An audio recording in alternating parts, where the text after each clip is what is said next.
ৰাতিপুৱা দিল্লীৰ পৰিৱেশ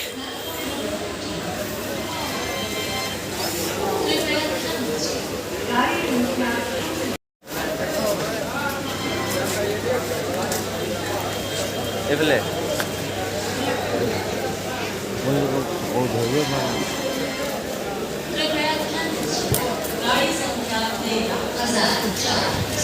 এয়া দিল্লীৰ ৰাতিপুৱা পৰিৱেশ দেখিছে মানুহৰ কিমান ভিৰ লাগি আছে।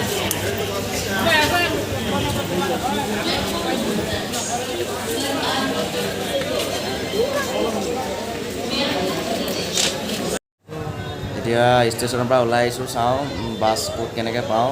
নতুনকৈ আহিছোঁতো এইবাৰ প্ৰথমবাৰ আহিছোঁ, চাই লওঁ ক'ত কেনেকৈ পায়।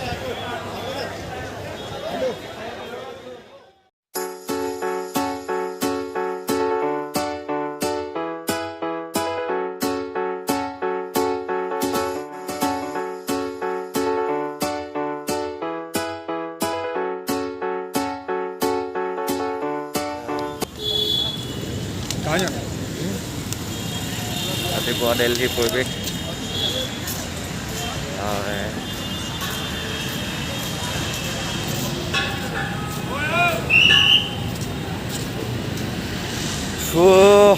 ডেৰ দিনৰ মূৰত পালোহি আজি আহি। দুদিনে আৰু দুদিন নহয় দুদিনে ক'ব লাগিব। এতিয়া যাব লাগিব হৰিদ্বাৰ ইয়াৰ পৰা এতিয়া বাছতে যাম বুলি ভাবিছোঁ, চাওঁ কি হয়। যদি বাছ চাছ তেনেকৈ নিমিলে তো ট্ৰেইনতে যাব লাগিব।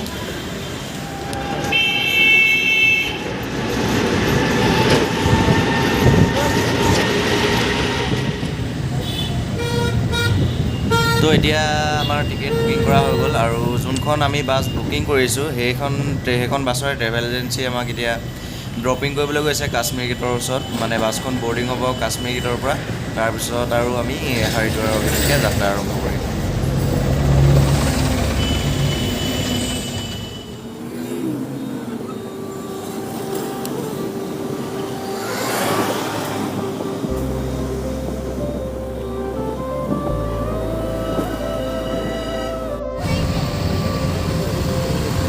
এতিয়া দিল্লীৰ পৰা আৰম্ভ হৈছে যাত্ৰা হৰিদ্বাৰলৈকে।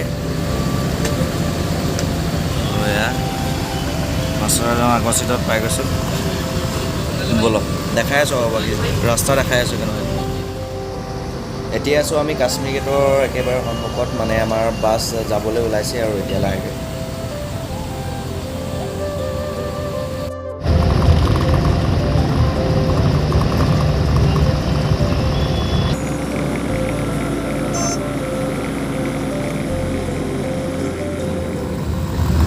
এয়া চিপচিপীয়া বৰষুণৰ মাজে এতিয়া আমি হৰিদ্বাৰ অভিমুখে গৈ আছোঁ। যাত্ৰাত বৰষুণজাক দিছে যদি ইমান ডাঙৰ নহয়, তথাপিও ভাল লাগিছে অকণমান, কাৰণ বহুদূৰ মানে নন ষ্টপ আহি আছোঁতো, সেইটো কাৰণে বৰষুণজাকৰ মাজত আহি এতিয়া ভাল লাগিছে অলপ।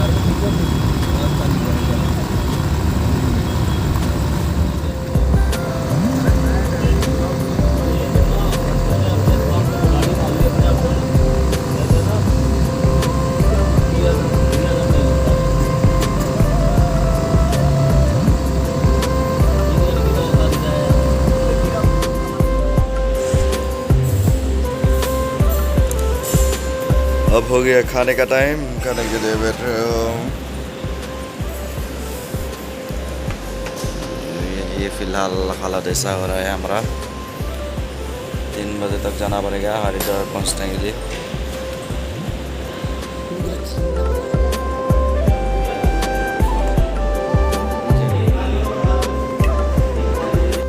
क्या बजे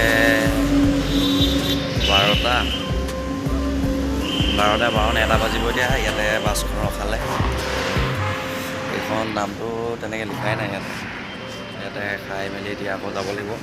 3 ঘণ্টা বাদ ৰাতিপুৱা 8টামান বজাত সোধোতে তেতিয়াতো আমি 11:30 বজাত পোৱা কথা আছিলে, কিন্তু এতিয়া গম পাইছোঁ যে 3টা বজাতহে পাবগৈ। এতিয়া 1 বাজিছে আৰু 2 ঘণ্টা ট্ৰেভেল কৰিব লাগিব। তো এনেদৰে গৈ আছোঁ, হৰিদ্বাৰ পাম, তাৰপিছত আপোনালোকক হৰিদ্বাৰৰ পৰা দেখাই আছোঁ।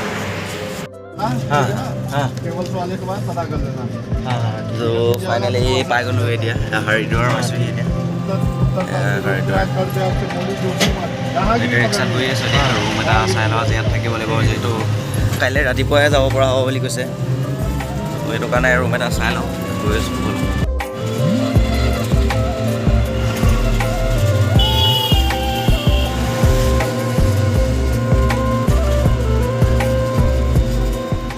এইটো হৈছে উত্তৰ ৰেলৱে হৰিদ্বাৰ। আপোনালোকে যদি দিল্লীৰ পৰা আহোঁ বুলি কয় তেতিয়া যদি ট্ৰেইনত আহে তেতিয়া ইয়াতে নামিব লাগিব।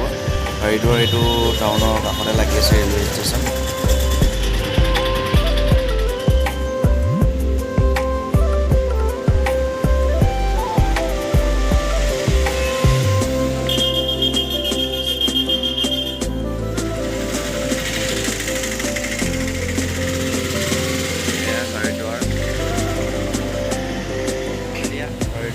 ৰুমৰ পৰা এতিয়া অকণমান ওলাই আহিছোঁ।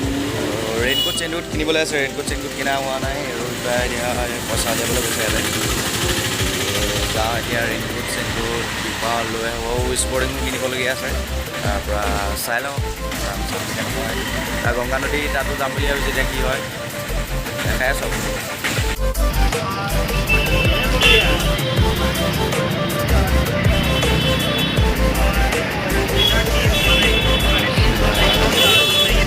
হৰিদ্বাৰ ৰেল ষ্টেচন চিন্তা কৰিছোঁ যাওঁতে ইয়াৰ পৰাই যোৱা হ'ব নেকি, নহ'লে ঋষিকেশৰ পৰাই যামগৈ। চিটি চেণ্টাৰ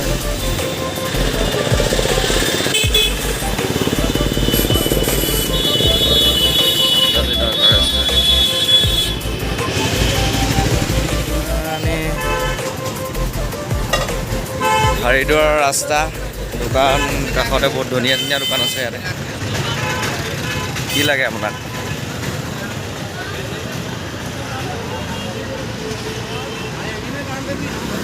আমি ৰেইনকোটটো যোনটো দাম হ'ব বুলি ভাবিছোঁ সেইটোৱে মানে, কিন্তু মোৰ প্ৰথমতে এনেকুৱা লাগিছে যে তুমি আকৌ সুধি দিয়াৰ পিছতে নাই ক'লে।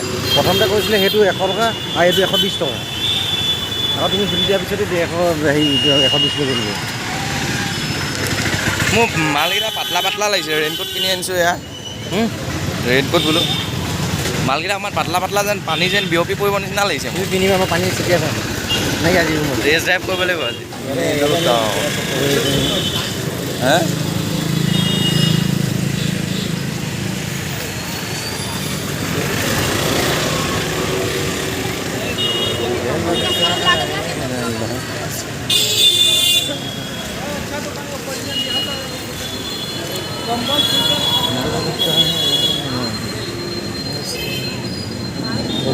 ভাল লাগিছে।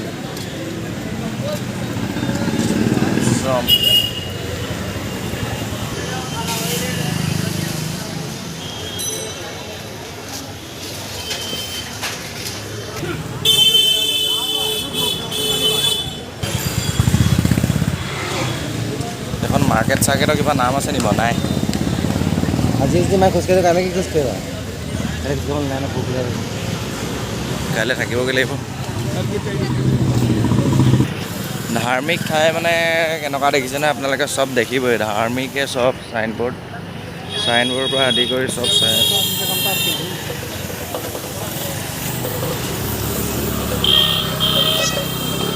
চব ধাৰ্মিক, নাম ধাৰ্মিক, চব ধাৰ্মিক আৰু হিন্দী দেখিছেই গোটেই। ইংলিছটো বহুত কমেই আছে, হিন্দী চব।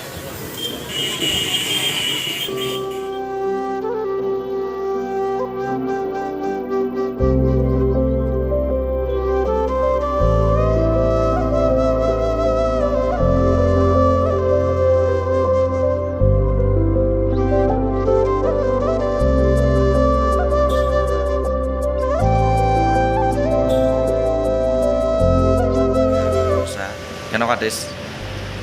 হে ঠিকে আছে, খাই চাওঁ।